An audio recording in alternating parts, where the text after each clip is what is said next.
오늘 말씀을 통하여 영원히 온전하게 하셨느니라는 말씀으로 함께 은혜 나누겠습니다. 선포해 봅시다. 예수께서 영원히 온전하게 하셨습니다. 지난 시간 우리는 하나님이시며 하나님의 아들 되시는 예수 그리스도께서 자기 몸을 단번에 드려 영원한 제사 드리신 사건, 이 사건이 얼마나 중요하고 얼마나 귀한지 깊이 묵상해 살펴보았습니다.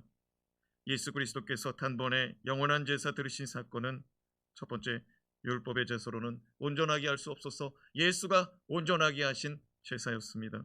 둘째로, 율법의 제사는 죄를 기억하게 할 뿐 영원한 속죄를 이룰 수 없기 때문에 예수께서 자기 몸을 던질 수밖에 없었습니다. 세 번째로, 수많은 제사보다, 수많은 황소를 드림보다 하나님의 뜻을 행함이 얼마나 복된지 가르쳐주는 사건이 자기 몸을 드려 단번에 영원한 제사 드리신 예수 그리스도의 대속의 은혜의 사건인 줄로 믿습니다. 오늘 말씀은 예수 그리스도께서 영원한 속죄 제사를 드리사 성도들을 온전하게 하신 사건에 대하여 가르쳐주고 있습니다. 선포해 봅시다. 성도들을 온전하게 하십니다. 예수께서 영원한 속죄 제사를 드림으로 성도들이 온전하여지더라고요. 또 제사가 온전하여지더라고요. 오늘 이 시간, 오늘 말씀을 통하여 영원한 제사로 성도들을 온전하게 하신다는 말씀이 영적으로 어떤 의미가 있는지 한번 살펴보기 원합니다. 첫 번째로, 우리가 언제나 죄가 없도록 영원한 제사 드리신 사건입니다. 선포해 봅시다. 언제나 죄가 없도록. 언제나 뭐가 없도록? 죄가 없도록. 다르게 표현하면 영원히 죄가 도말되도록, 영원히 죄가 사라지도록 영원한 제사를 드리신 사건입니다. 같이 11절에서 12절 말씀 같이 읽겠습니다. 제사장마다 매일 서서 섬기며 자주 같은 제사를 드리되 이 제사는 언제나 죄를 없게 하지 못하거니와 오직 그리스도는 죄를 위하여 한 영원한 제사를 드리시고 하나님 우편에 앉으사. 구약시대 제사장들은 매일같이 성소에서 서서 하나님을 섬겼습니다.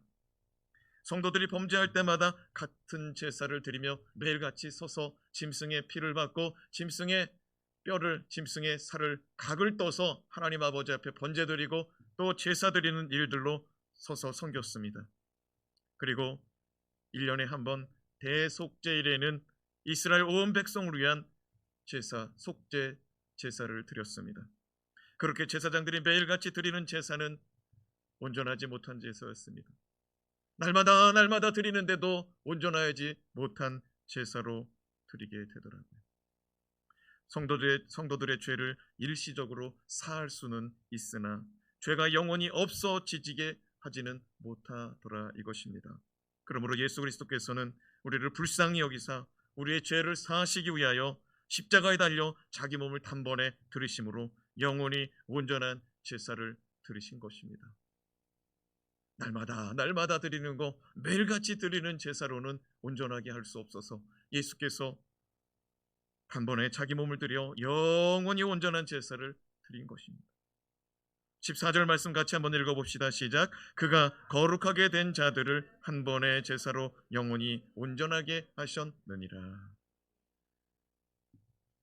온전하게 하였다는 것은 두 가지 의미가 있는데, 첫째는 제사를 온전하게 했다, 두 번째는 거룩하게 된 자들을 온전하게 하였다라고 오늘 말씀 14절에 기록됩니다. 14절 말씀 다시 한번 펴보세요. 그가 거룩하게 된 자들을 한 번의 제사로 영원히 온전하게 하셨느니라. 그는 예수 그리스도를 의미하고 그가 거룩하게 하신 자들은 성도들을 의미합니다. 지난주 10절 말씀, 10절 말씀 같이 다시 한번 읽어봅시다. 시작. 이 뜻을 따라 예수 그리스도의 몸을 단번에 들으심으로 말미암아 우리가 거룩함을 얻었노라. 예수가 자기 몸을 단번에 드려 영원한 제사를 드릴 때 누가 거룩함을 얻었다고요? 다시 한번 말씀 올려봐요. 누가 거룩함을 받았다고요? 우리가 거룩함을 얻었다고 말씀합니다. 여러분, 예수 그리스도께서 자기 몸을 단번에 드려 영원한 제사 드릴 때 우리가 거룩함을 받았다고 말합니다. 우리가 거룩함을. 그런데 오늘 말씀 14절 말씀에 보니까 거룩함을 받게 된 자들을 한 번의 제사로 영원히 온전하게 하셨느니라. 여러분, 성도들이 온전하게 된 것 예수 그리스도의 피 흘림인 줄로 믿습니다. 성도들이 온전하게 되는 사건이 예수 그리스도의 자기 몸을 들여 단번에 영원한 제사 드린 대속의 은혜로 말미암아 성도들이 온전한 구원, 온전함을 입는다고 말씀하고 있습니다. 근데 여기서 중요한 것이 뭐냐면은 거룩하게 된 자들을 온전하게 했다는 거예요. 그러니까 무슨 말이면 예수의 피는 거룩하지 못한 자를 거룩하게 하는 줄로 믿습니다. 그런데 그것을 넘어서서 거룩하게 한 자들을 또 온전하게 한다는 거예요. 이거는 성화의 은혜인 줄로 믿습니다.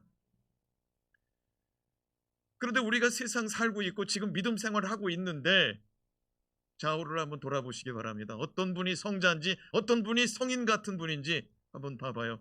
사랑하는 여러분, 우리는요 이 땅에 살아갈 때 예수의 피로 온전하게 진다는 이 진리, 예수의 피로 온전하여 진다는 이 진리가 깨달아져야 될 줄로 믿습니다. 그럼 예수의 피로 우리가 어떻게 온전해지느냐? 자기 몸을 단번에 드렸는데 그 단번에 드려 영원한 제사를 드려서 우리가 거룩함을 입었는데 그 거룩하게 된 자들을 온전하게 된다고 말해요. 그럼 어떻게 온전하게 되느냐?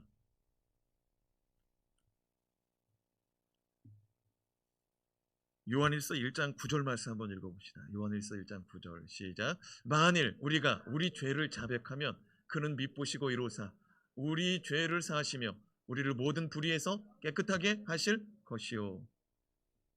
여러분,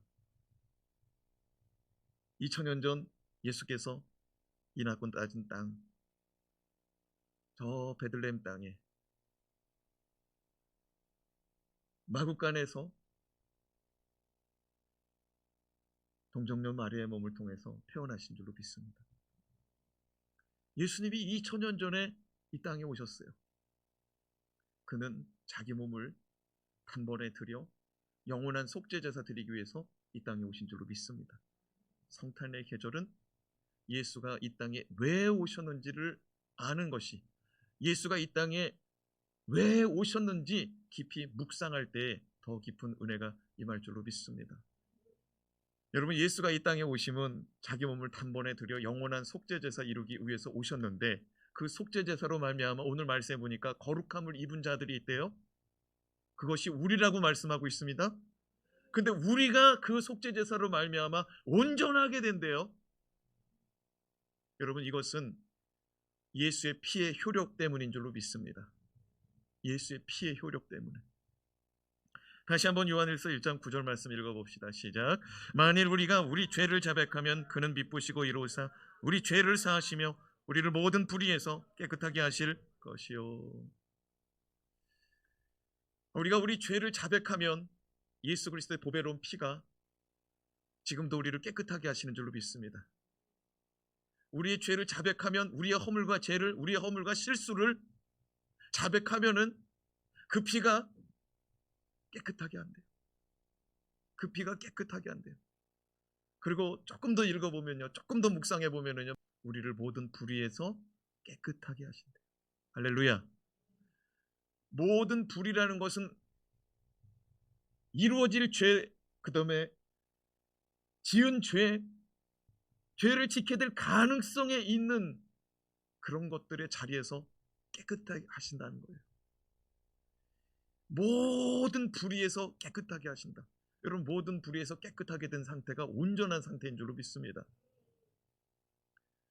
그렇게 자백하면은 예수의 피로 깨끗하게 되는데, 여러분, 예수의 피로 말미암아 깨끗하게 될 때 어리석은 인생들은 그래, 언제든지 죄를 범하고 언제든지 자백하면 다 씻어줄 텐데 이렇게 신앙생활 하거든요. 그런데 예수 그리스도께서 어떻게 자기 몸을 들이셨는지, 예수 그리스도께서 십자가에 달리실 때, 십자가에 못 박혀 죽으실 때 어떻게 죽었는지 깨닫는 자마다 불의 가운데 살려고 하는 자들이 없지요. 사랑하는 여러분, 예수 그리스도의 보배로운 피, 예수 그리스도의 보배로운 그 피의 능력으로 말미암아 우리가 깨끗하게 되어지는데, 언제든지 구하는 자들에게 그 피를 공급해 주신다는 거예요. 깨끗하게 하기 위해서, 모든 죄에서, 모든 불의에서 깨끗하게 하시기 위해서. 여러분, 우리가 그렇게 예수의 피의 공로로 깨끗하게 되다 보면은 우리 모두가 다 회복되는 줄로 믿습니다.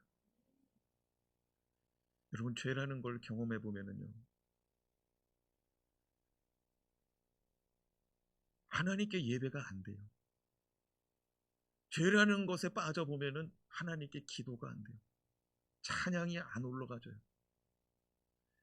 기도도 안 되고 예배도 안 돼요.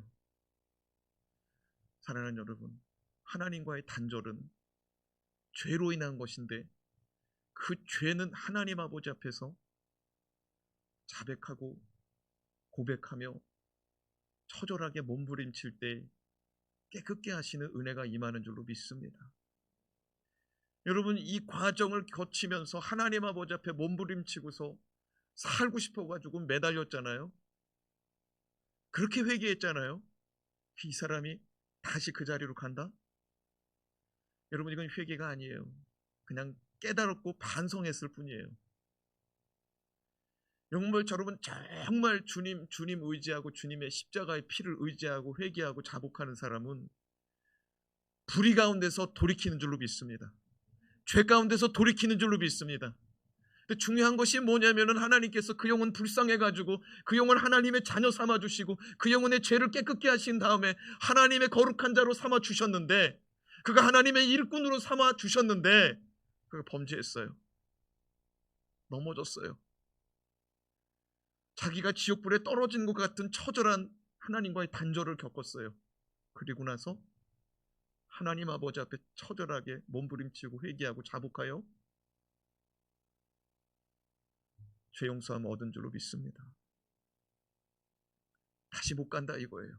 우리 다시 한번 요한일서 1장 9절 말씀 읽어봐요. 시작. 만일 우리가 우리 죄를 자백하면 그는 미쁘시고 이로우사 우리 죄를 사하시며 우리를 모든 불의에서 깨끗하게 하실 것이요. 아멘. 여러분, 이게 진짜 회개, 진짜 자백의 의미예요.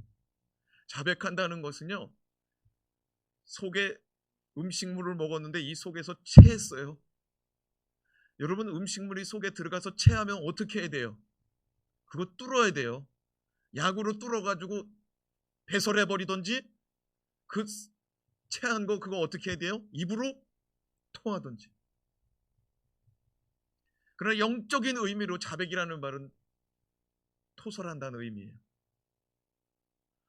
여러분, 죄가 우리 속에 들어가면 소화가 안 되는 줄로 믿습니다. 하나님의 거룩한 사람에게 죄가 들어오면 소화가 안 돼요. 그거는 성도에게 죄가 들어오면 그 성도가 죄로 말미암아 분명히 문제가 생겨요. 영적인 문제가. 그러면 그 죄를 뽑아내야 돼요. 그 죄가 우리 몸 밖에 떨어져 나갈 때, 우리 심령 속에서 떨어져 나갈 때 우리가 자유한 영혼이 되는 줄로 믿습니다. 근데 이거는 소화가 안 돼요. 이거는 끄집어내는 수밖에 없는 거예요. 하나님 아버지 앞에서 끄집어낼 때, 예수 앞에서 끄집어낼 때 예수의 피가 깨끗게 하시는 줄로 믿습니다. 모든 불의에서 깨끗게 하여 다시금 하나님과의 거룩한 관계로, 하나님과 소통하는 관계로 만들어버린다 이거예요. 우리가 사는 날 동안에 우리가 넘어졌다가 일어서는 날이 얼마나 많았습니까? 죄송한 말씀이지만 나이가 많을수록 넘어졌다가 이런 날이 많은 거예요. 여러분, 주의 피, 우리가 주님 앞에 자백하는 그 은혜가 없었다면 우리는 설 수 없는 사람들입니다. 주님께서 예수의 피의 제사로 말미암아 거룩하게 만들었잖아요. 그런데 우리가 넘어지고 쓰러진단 말이에요. 그럼에도 불구하고 우리가 온전하게 된다고 말하고 있어요. 오늘 말씀이 14절 말씀, 죄송합니다. 한번 다시 올려줘 보시겠어요? 14절 시작. 그가 거룩하게 된 자들을 한 번의 제사로 영원히 온전하게 하셨느니라. 여러분, 구약의 제사를 생각해 봅시다. 구약의 제사대로라면 대속죄일날, 1년에 한 번 대속죄일날 온 백성의 죄가 한 번에 다 깨끗이 사하여지는 날입니다. 그렇죠? 그런데 다 같이 깨끗함을 받았는데 어떤 성도가 한 달이 못 돼가지고 정말 하나님 아버지 앞에서 범죄했습니다. 이건 죄라고 인정할 수밖에 없는 죄를 범하고 말았습니다. 사람들 생각에 조그만 죄야, 아유 그거 뭐 조그만 죄야 하고 지나갈 수 없을 정도의 큰 죄가 저질러졌어요. 그러면 그 사람은요, 대속죄일 날에 다 같이 깨끗함을 받았다 할지라도 어린 양 끌고 제사장에게 가서 속죄함 받기 전까지는 해결이 안 되는 거예요. 그러나 우리는요, 예수 그리스도께서 황소를 드림보다 수많은 번제물보다 더 귀한 예수 그리스도의 자기 몸 드려 단번에 영원한 제사를 드리심으로 속죄함을 받았어요. 그리고 우리가 구원함을 얻었어요. 거룩함을 입었어요. 우리는 다시 짐승의 제물을 드려서 속죄함을 받는 게 아니고 자기 몸을 단번에 드려 영원한 제사 삼으신 예수 앞에 자백하기만 하면 된다 이거예요. 구약의 제사는 죄를 범할 때마다 가야 돼요. 그래서 짐승을 잡아야 돼요. 짐승의 피를 바쳐야 돼요. 속죄제를 드려야 돼요. 그러나 예수는 우리를 온전하게 하시고자 자백하면 저는 미쁘시고 이로사 우리를 모든 죄에서 모든 불의에서 깨끗하게 하신다는 이 영적인 진리가 깨달아지길 주님의 이름으로 축원합니다. 한 번이면 된다는 거예요. 한 번에 영원한 속죄의 제사를 드렸는데 자백하기만 하면 된다 이거예요. 할렐루야.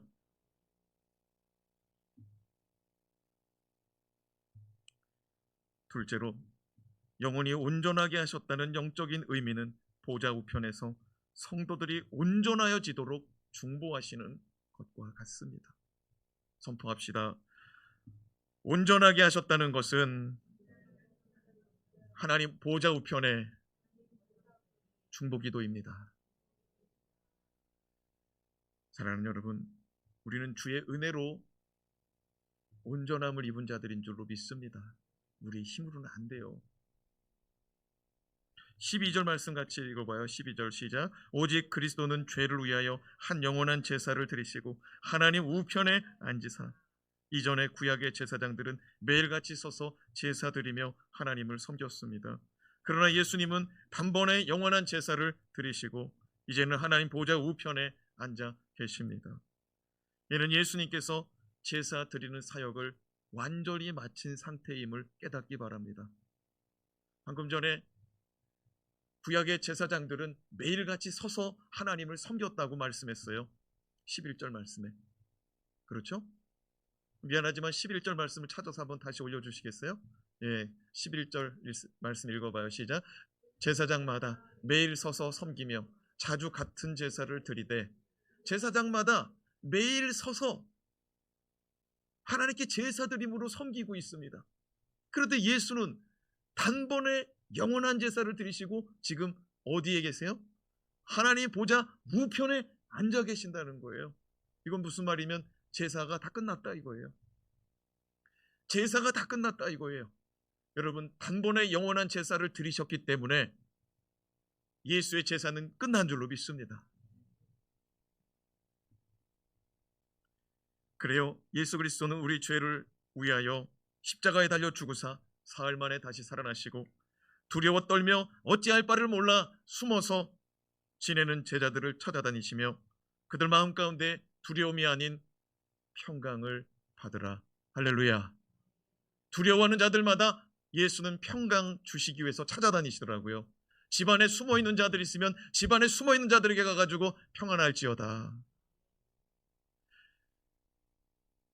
사람들이 알아보니까 자기 고향으로 자기 시골로 돌아간 자들에게 찾아가셔서 예수는 그들에게 똑같이 평안할지어다. 사랑하는 여러분, 예수 그리스도께서 십자가에 달려 죽으셨을 때가 꼭 오늘날 이 코로나 시대 같아요.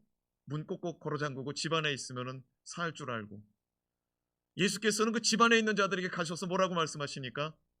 평안할지어다. 한적한 시골에 가면, 공기 맑은 데 가면, 사람 없는 데 가면 괜찮을 줄 알고 갔던 제자들에게 주님 찾아가셔서 뭐라 그래요? 평안할지어다. 여러분, 세상은 우리를 평안하게 할 수 없어요. 주님만이 우리를 평안하게 하시는 줄로 믿습니다. 두려워하는 제자들, 우리 주님께서 진정시키는데 40일 걸리더라고요. 40일 동안 그들과 먹고 마시면서 내가 너희와 함께 할 것이다. 내가 떠나도 나와 똑같은 보혜사를 너희에게 보내겠다. 보호하시고 은혜 베푸시는 성령님. 예수 그리스도께서는 그들에게 보호자였고 예수 그리스도는 그들에게 은혜 공급하시는 보혜사였습니다.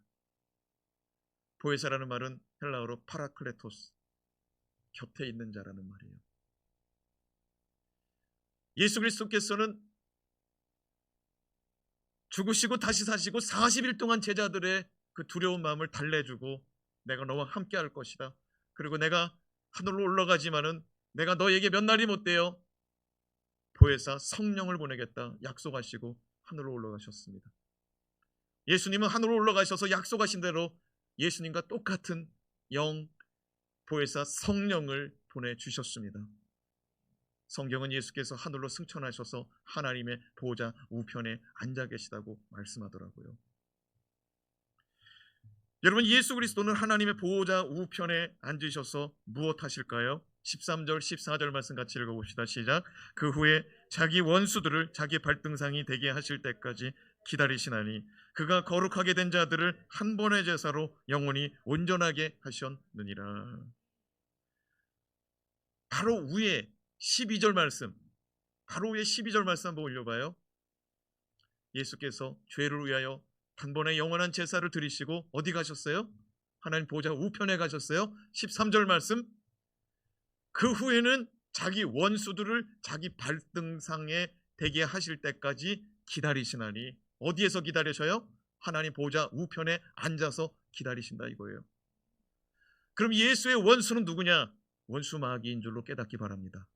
근데 원수들이라고 그랬거든요. 그럼 마귀의 졸개들, 귀신들인 줄로 깨닫기 바랍니다.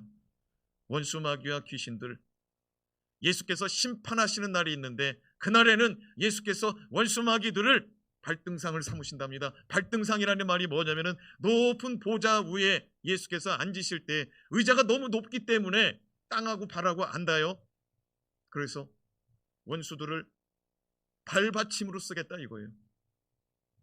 만약에 우리가 누군가를 태워주기 위해서 땅바닥에 엎드려서 발판이 된다고 해봐요. 그거는 자발적인 것이라면 몰라도 수치스러운 거죠. 원수마귀는 자기가 왕이라고 말하고 자기가 권세자야 권력자라고 말했거든요. 그런데 진정한 왕 앞에서 그가 엎드리고 무릎 꿇고 예수의 발 아래 그의 모가지를, 그의 발등을, 그의 등을 밟고서 서 계신 예수를 바라보시기 바랍니다. 예수는 그날까지 하나님 보호자 우편에 앉아 계신다는 거예요. 그날은 심판의 날인 줄로 믿습니다. 예수는 원수마귀를 지금이라도 당장 심판하여서 지옥불에 떨어뜨릴 수가 있는데 왜 심판하지 않고 있느냐? 한 사람이라도 더 구원받게 하시려고. 마귀 심판하는 것은 오늘 당장이라도 할 수가 있는데 여러분, 예수는 하나님 보호자 우편에서 지금 원수마귀 심판할 때까지 기다리는 거예요. 근데 심판의 역사는 언제든지 이루어질 수 있는데 지금 어떤 이는 예수 믿다가 낙망하고 낙심해가지고 그만큼 떨어져 있어요. 어떤 이는 자기 가족 구원해달라고 막 기도하고 있어요. 근데 예수가 지금 당장 일어나서 심판의 나팔을 불게 되면은 내 가족 구원해달라고 기도하는데 저 영혼 구원받지 못하거든요. 주님이 한 사람이라도 더 구원받기 위해서 오래 참고 계시는 줄로 믿습니다. 14절 말씀을 다시 한번 보세요.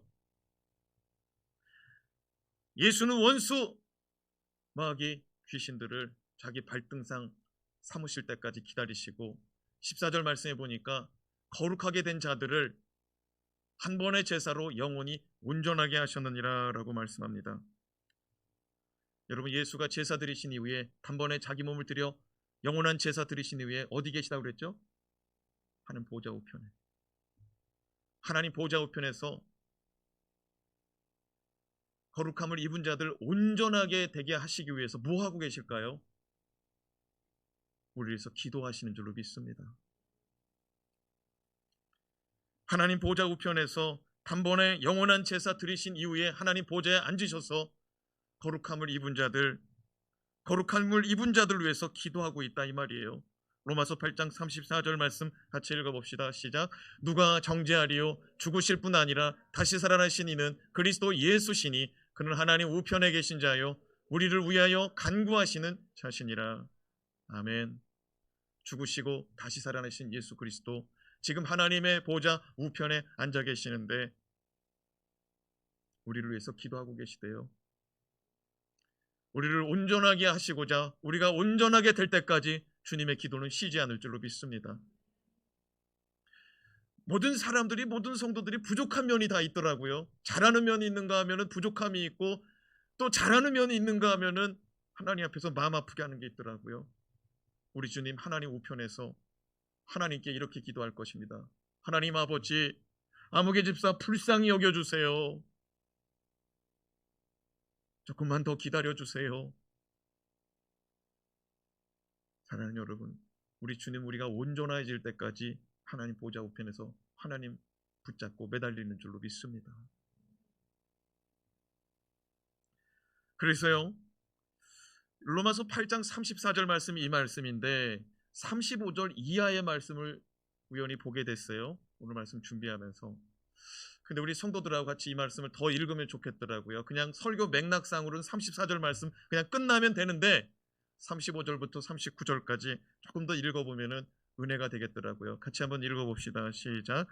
누가 우리를 그리스도의 사랑에서 끊으리요? 환난이나 곤고나 박해나 기근이나 적신이나 위험이나 칼이랴. 기록된 바 우리가 종일 주를 위하여 죽임을 당하게 되며 도살당할 양같이 여김을 받았나이다 함과 같으니라. 그러나 이 모든 일에 우리를 사랑하신 이로 말미암아 우리가 넉넉히 이기느니라. 내가 확신하노니 사망이나 생명이나 천사들이나 권세자들이나 현재일이나 장래일이나 능력이나 높음이나 기품이나 다른 어떤 피조물이라도 우리를 우리 주 그리스도 예수 안에 있는 하나님의 사랑에서 끊을 수 없으리요.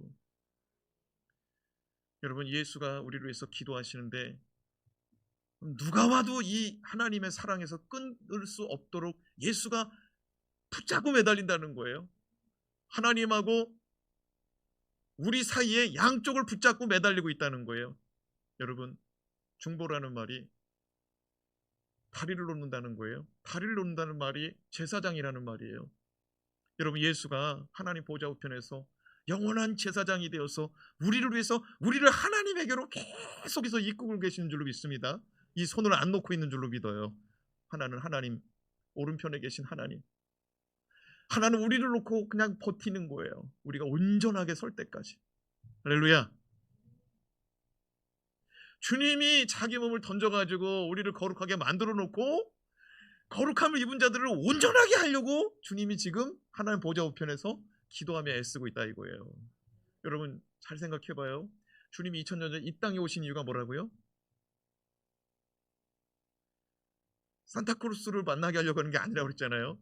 2000년 전에 주님이 이 땅에 오신 이유가 뭐예요? 우리 죄를 위해서 단번에 자기 몸을 들여서 영원한 죄를 사하시고 영원한 속죄를 이루시기 위해서. 할렐루야. 주님이 우리를 속죄제 드리기 위해서 이 땅에 오셨어요. 그렇죠? 그 속죄제로 말미암아 우리가 구원함을 얻는데 그 구원함은 거룩함을 입은 것이라고 히브리서 기자가 증언하고 있습니다. 거룩함을 입었는데 거룩함을 입은 자들을 온전하게 하고 있다는 거예요. 그 속죄제사가. 근데 히브리서 기자는 성경을 아주 함축적으로 말씀하고 있더라고요. 어떻게 함축적으로 말씀하고 있냐면은 단번에 영원한 속죄제사를 드려서 거룩함을 입은 자들을 온전하게 하셨다고 한 번에 함축하는데, 그러면 함축하는 사건들 속을 조금 풀어놓으면은 예수가 2000년 전에 이 땅에 오셔서 자기 몸을 들여 십자가에 달려 죽으시고 죽으신 지 사흘 만에 다시 살아나시고 40일 동안 두려워 떠는 제자들에게 내가 너와 함께 할 것이다. 두려워하지 않도록 그들의 마음 가운데 평안함을 주시고 그들을 달래주고 그들의 믿음 없음을 달래주고 그들의 두려워하는 마음을 달래줘서 그들 마음 가운데 평안함을 갖게 하고 그들이 하나님의 나라를 보게 하고 천국 복음을 다시 한번 믿게 만들고 주님은 올라가시더라고요. 그리고 하나님 보좌 우편에 앉으시더라고요. 그리고 우리 위해서 간구하신다는 거예요. 근데 히브리서 기자는 이걸 쫙 해가지고 제사 드리고 바로 하나님 보좌 우편에 앉았다 이거예요. 뭘 말씀드리느냐? 보좌 우편에 앉으셔서 영원한 속죄 제사 드리고 보좌 우편에 앉으셔서 우리를 온전하게 하시고 있다 이거예요. 여러분 이게 은혜인 줄로 믿습니다. 사도 바울은 우리의 환경이나 천사들이나 권세자들이나 칼이나 벌거벗겨지는 부끄러움의 적신이나 그 어떤 것도 우리를 그리스도 예수 안에 그 하나님의 사랑에서 끊을 수 없다고 말씀하고 있으니 코로나 시대 속에서 코로나도 우리를 끊을 수가 없어요. 환경이 어려워져도 우리를 하나님의 사랑에서 끊을 수 없는 줄로 믿습니다. 주님께서 우리를 붙잡고 있기 때문에 주님께서 우리를 붙잡고 있기 때문에 주님께서 우리를 위해서 기도하고 계시기 때문에 우리는 하나님 아버지 앞에 계속 온전하여지고 계속 가서 붙들려 가는 거예요. 여러분 이것도 지나갈 줄로 믿습니다. 이것도 지나가가지고 추억이 될 거예요. 분명히 추억이 될 거예요. 그땐 그랬지. 네, 그땐 그랬지. 여러분 하나님 붙들고 살아갑시다. 제일 좋은 거예요. 제일 좋은 거예요. 네.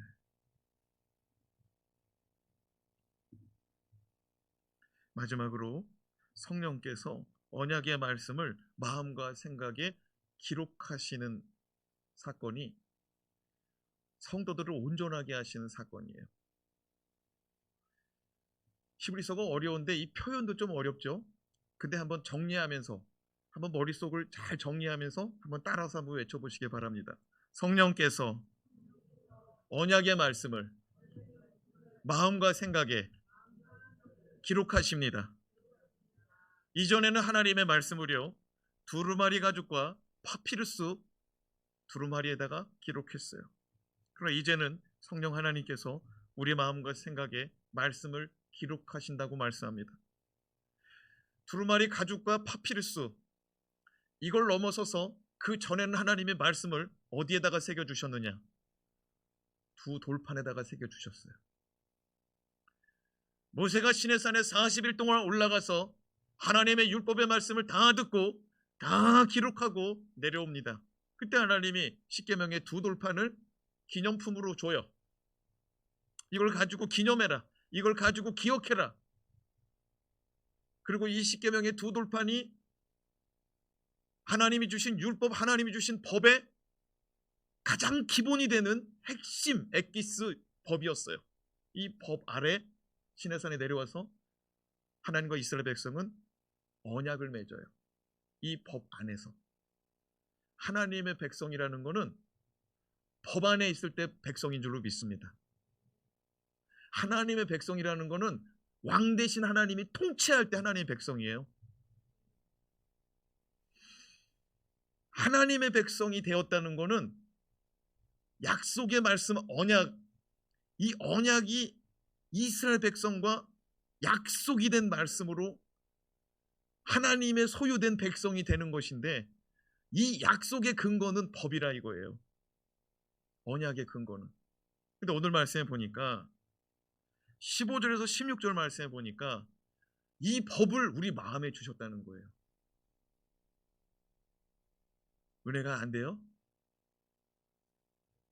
15절에서 16절 말씀 다시 한번 읽어봐요. 15절에서 16절 시작. 또한 성령이 우리에게 증언하시되 주께서 이르시되 그날 후로는 그들과 맺을 언약이 이것이라 하시고 내 법을 그들의 마음에 두고 그들의 생각에 기록하리라. 할렐루야.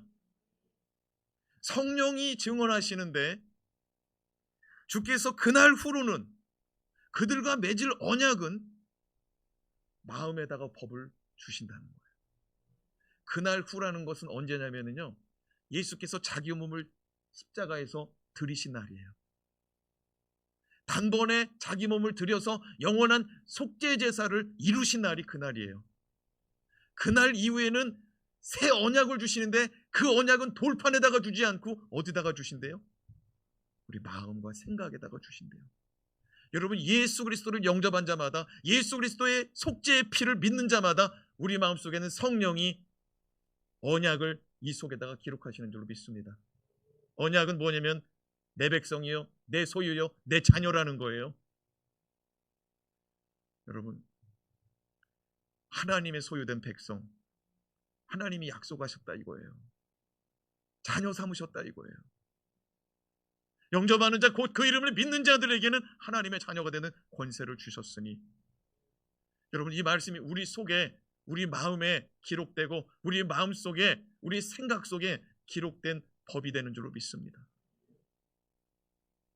성령이 우리 속에서 증거하신대요. 그 무슨 말이냐면 우리가 이 말씀을 잊어버렸어요. 근데 성령이 계속해가지고 우리 속에서 깨닫게 하고 계속해서 생각나게 한다 이거예요. 은혜인 줄로 믿습니다. 전에는요, 이 십계명의 두 돌판을 받은 백성들이 하나님 법을 잊어버렸어요. 하나님의 법을 잊어버렸어요. 그래서 북이스라엘이 망했고요, 유다가 망했어요. 법이 없으니까, 하나님 법이 없으니까. 성도는요, 하나님의 법이 있을 때 성도가 되는 거예요. 늘 말씀드리지만 자동차 운전할 때 중앙선이 있어야 안전한 거예요.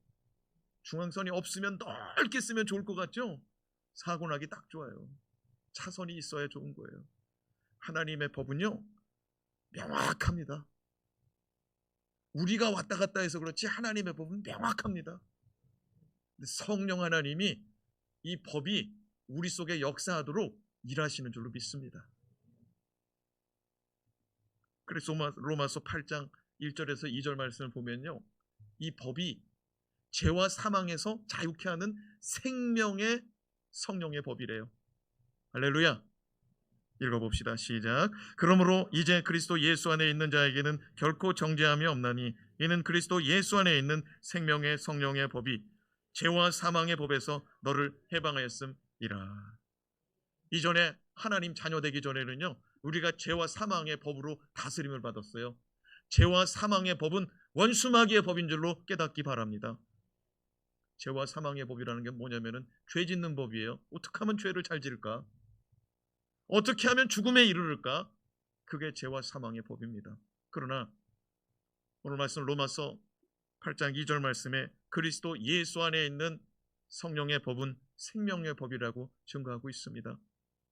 오늘 말씀 히브리서 10장 말씀에 보면은 15절 16절 말씀, 우리 히브리서 기자가 뭐라고 말하니까 성령이 증언하되 하나님의 법을 우리의 마음과 생각에 기록하였다고 말합니다. 우리의 마음과 생각 속에 역사하시는 이는 성령 하나님인 줄로 믿습니다. 예수는 저 위에 계시잖아요. 하나님도 저 보좌 정중앙에 앉아 계시잖아요. 그 우편에 누가 계세요? 예수가 계시고 성령이 우리 안에서 역사하시는 줄로 믿습니다. 우리 안에 있는 법을 기록하시는 분은 성령이라 이거예요. 근데 그 성령의 법이 생명의 법이라 이거예요. 깨달아 주시면 아멘.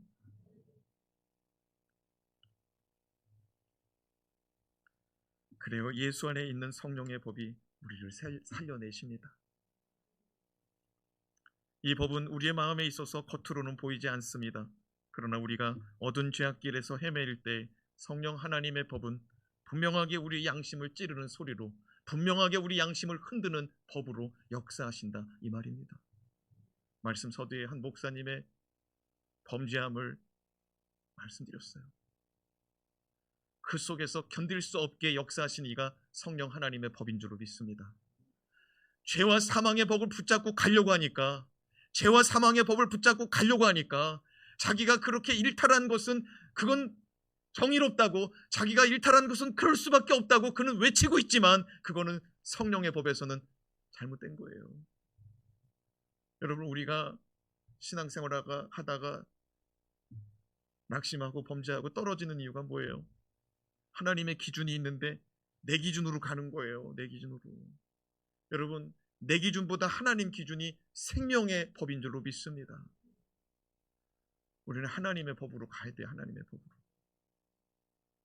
우리 속에서 성령이 역사하시기를, 우리 속에서 성령이 우리의 마음속에 기록하시기를 사모합시다. 설교 말씀을 들어도요, 매일 성경을 묵상해도요, 성령 하나님 이 말씀을 깨닫게 해주세요. 성령 하나님 이 말씀이 제 마음판에 기록되게 해주세요. 할렐루야. 여러분, 은혜가 되는 말씀 마음속에다가 잃어버리지 않기를 사모하시기 바랍니다. 예. 이건 살리는 법이라고 내 속에 역사하는 영의 소리를 들어보시기 바랍니다. 오늘 이 밤에 성령 하나님은 우리를 죄와 사망의 법에서 자유케 하시고자 일하시는데, 그것이 하나님 보좌 우편에서 우리 가운데 온전하게 하시는 이의 역사라 이거예요. 그날에는, 예수 십자가에 달려 죽으시는 그날에는 새 언약을 주시는데, 이 언약의 법은 돌판이 아니라 우리 속에 기록된다는 거예요. 이 법으로 말미암아, 생명의 성령의 법으로 말미암아 우리가 지금 온전하게 가고 있는 줄로 믿습니다. 아유, 우리가 얼마나 실수가 많은 인생입니까? 저도 그렇고 여러분도 그렇고. 사랑하는 여러분, 우리가 진짜 주의 은혜로 살고 있어요. 주님이 꽉 붙잡아줘가지고 하나님 마음 아프게 할 때 우리 주님이 마치 그냥 자식 그냥 아버지가 일어나고 회초리 들면 엄마가 와가지고 안 돼 하고 막 끌어안듯이 막 우리 주님이 자식들 우리들 끌어안아 주면서 하나님 불쌍히 여겨달라고, 지금도 지켜주고 보호해달라고, 하나님 불쌍히 여겨달라고 중보하시는 줄로 믿습니다. 오늘 이 밤에 생명의 법을 쫓아갑시다. 성령의 법을 쫓아갑시다. 성령이 우리 속에 역사하시도록 우리를 내어드립시다. 두려워 말고 놀라지도 말고 주 안에서 평안을 누립시다. 그 어떤 것도 우리를 하나님의 사랑에서 끊을 수 없는 줄로 믿습니다. 기도합니다.